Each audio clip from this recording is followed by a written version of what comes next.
I think we've nailed it, Sarah says, standing back to admire our handiwork. We've spent the entire weekend redecorating the tiny living room of our flat. We're both covered in paint splatters and dust. We're pretty close to done now, and I'm feeling a warm glow of satisfaction. I only wish my crappy job at the hotel would make me feel even half as accomplished. I hope the landlord likes it, I say. We aren't really allowed to make any material changes, but I don't see how he can object to our improvements. He should be paying us for this, Sarah says, her hands on her hips. She's wearing cut-off dungarees over a day-glow pink vest that clashes violently with her hair. We've just increased the value of his flat. Who wouldn't love these boards more than that threadbare old carpet?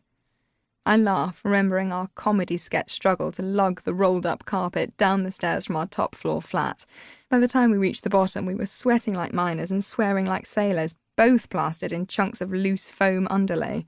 We high-fived each other after we slung it into a neighbour's skip. It's been there half full of junk forever. I don't think they'll even notice. The old oak floorboards have come up beautifully. In years gone by, someone had obviously gone to the trouble of restoring them before the current landlord hid them beneath that patterned monstrosity.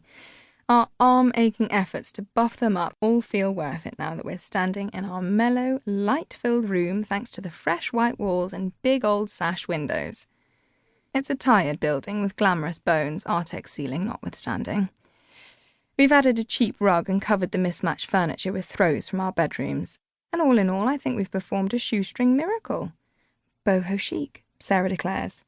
You've got paint in your hair, I say, touching the top of my head to show her wear and promptly adding a whole new splodge to mine. You too, she says, laughing, then looks at her watch. Fish and chips? Sarah has the metabolism of a horse. It's one of the things I like most about her because it allows me to eat cake guilt-free. I nod, starving. I'll go. Half an hour later, we toast our newly fabulous living room over fish and chips eaten off our knees on the sofa. We should jack in our jobs and become TV home makeover queens, Sarah says. We'd kill it, I say. Laurie and Sarah's designer do-overs. She pauses, her fork halfway to her mouth. Sarah and Lou's designer do-overs. Laurie and Sarah's sounds better, I grin. You know I'm right. She splutters on her beer as I lean down to pick my bottle up off the floor. Mind the boards!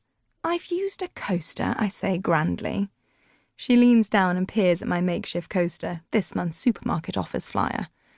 Oh my God, Lou, she says slowly, we've become coaster people. I swallow, sombre. Does this mean we're going to grow old and have cats together?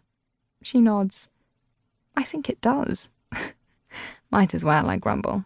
My love life is officially dead. Sarah screws up her finish with fish and chip paper. You've only got yourself to blame, she says. She's referring to Busboy, of course. He's reached near mythical status now. I'm on the very edge of giving up on him. 10 months is a long time to look for a complete stranger, on the off chance that they'll be single, into me, and not an axe murderer. Sarah is the vocal opinion that I need to move on, by which she means I need to find someone else before I turn into a nun. I know she's right, but my heart isn't ready to let him go yet. That feeling when we locked eyes, I've never had that before. Ever. You could have trekked around the entire globe in the time since you saw him, she says. Think how many perfect men you could have shagged doing that. You'd have had tales of Roberto in Italy and Vlad in Russia to tell your grandkids when you're old. I'm not going to have kids or grandkids. I'm going to search vainly for Busboy forever and have cats with you instead, I say. We'll start a rescue centre, and the Queen will give us a medal for our services to cats. Sarah laughs, but her eyes tell me that the time has come to pack my Busboy dreams away and let him go. I just remembered I'm allergic to cats, she says. But you still love me, right? I sigh and reach for my beer. It's a deal breaker, I'm afraid. Find someone else, Sarah. We can never be together. She grins. I've got a date next week. I clutch my heart. You got over us so fast. I met him in a lift.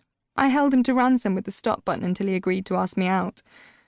I really need to take life lessons from Sarah. She sees what she wants and grabs it with both hands. I wish for the millionth time that I'd had the balls to get off that bus. But the fact is, I didn't. Maybe it's time to wise up, to stop searching for him and drunk crying every time I fail. There are other men. I need to make "What would Sarah do?" my life motto. I'm pretty sure she wouldn't spend a year of her life moping. "Shall we buy a picture for that wall?" she says, looking at the empty space over the fireplace. I nod. Yeah, why not? Can it be of cats? She laughs and bounces her screwed-up chip paper off my head.